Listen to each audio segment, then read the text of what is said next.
¿Santoro lo ve viable esta posibilidad de pensar, si los valores son alentadores, los que mencionaba el exministro, volver a una etapa anterior después del 17? Sí, por supuesto. Nadie se imagina un confinamiento perpetuo. Lo que nosotros estábamos buscando con esta decisión fue básicamente descomprimir la tensión sobre el sistema de salud. Como decía el doctor recién, las UTI, que son las unidades de terapia intensiva, se estaban empezando a saturar, teníamos proyecciones que eran alarmantes y creíamos que era necesario un confinamiento para tratar de bajar el nivel de contagio y de gente que accede a las camas de terapia intensiva.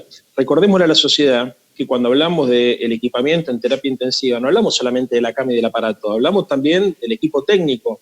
Cuesta muchísimo expandir ese servicio, ¿no?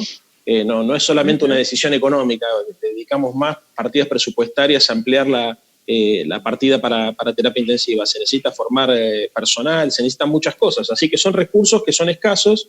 La política sabe que esos recursos escasos se tienen que administrar con inteligencia y obviamente donde el control, mejor dicho, la responsabilidad individual aumente, el control estatal disminuirá. Rubinstein, te quería preguntarle, ¿hay una alternativa a esta cuarentena? ¿Qué se imagina el 18 de julio? No creo que suceda nada mágico el 18 de julio. Sí, lo que podemos empezar a ver es si verdaderamente esta fase de la cuarentena ha tenido el efecto esperado en cuanto a la reducción de la movilidad.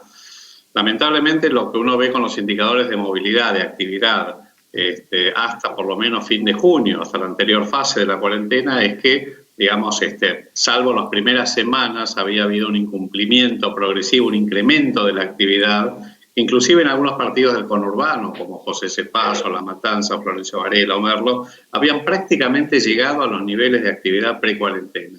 Y esto verdaderamente es un serio problema, porque por un lado implica que ha habido un incumplimiento social progresivo, por muchas razones que ya conocemos, que supongo que ustedes las habrán discutido, que tienen que ver con, sobre todo en aquellos distritos más pobres, la proporción muy grande de la población que vive del trabajo informal y que necesita, que no tiene un salario, o los cuentapropistas o los que tienen un comercio, que necesitan trabajar, más allá de los problemas psicosociales que acarrea el confinamiento prolongado y que provoca mayor hartazgo social.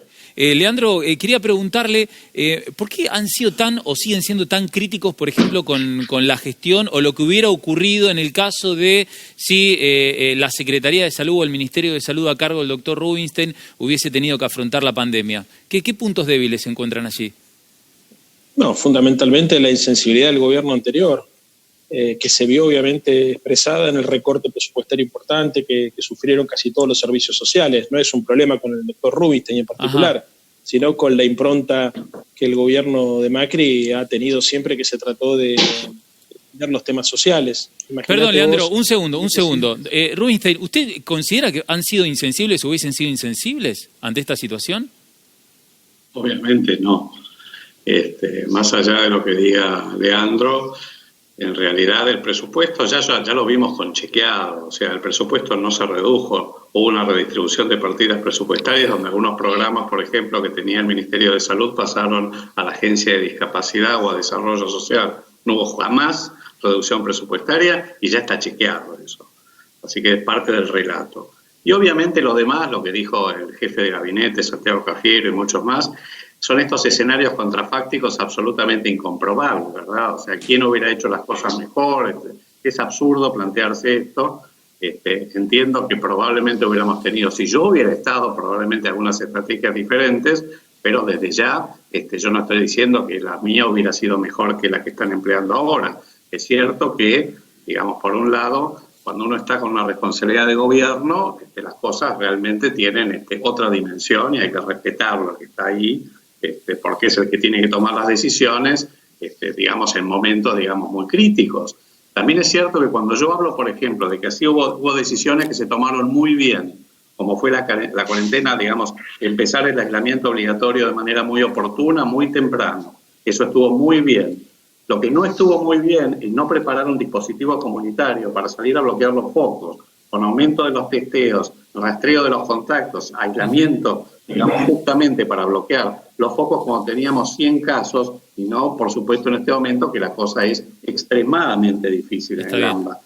Hay cosas que hubiera apoyado, que las apoyé y lo hice públicamente, y cosas que no apoyo, que me parece que podrían haberse hecho de manera distinta. Y no lo estoy diciendo con el diario del lunes, lo dije hace más de 2 meses. Rubinstein, muchísimas gracias por este contacto. Sí, Leandro.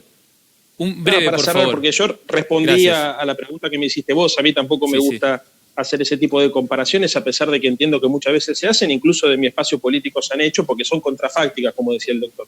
Pero sí te tengo que decir que cuando uno habla de la sensibilidad del gobierno, no habla solamente de la decisión de degradar de ministerio a secretaría al Ministerio de Salud, sino también habla de recortarle los medicamentos a los jubilados, habla de recortar pensiones sobre la discapacidad, habla de lo que fue una perspectiva muy fiscalista del gobierno anterior, y desde ese lugar es que nosotros decimos hubiese sido impensado la IFE, hubiese sido impensado el ATP, hubiese sido impensado las políticas que ayudan no solamente a palear la lucha contra el virus, sino fundamentalmente a construir, digamos, una sociedad que no se caiga completo como ha pasado en otros países de la región como consecuencia de la pandemia, en términos económicos. Leandro Santoro, muchas gracias. Si podemos seguir hasta mañana. Sí, eso iba a decir, ¿no? Es un debate que se abre.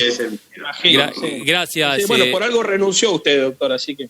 Bueno, lo dejamos en privado. Yo renuncié por otra cosa, Leandro, no renuncié por eso. Porque no estaba tan cómodo, seguramente. Si no, no renuncia. Bien, bueno, chao. Qué momento para cerrar la entrevista. De verdad creo que queda para poder continuar, y como hacemos siempre con nuestros invitados, están todos convocados para una próxima reunión. Doctor Luis, me hace minuto. Sí, siempre el marco del diálogo, sí.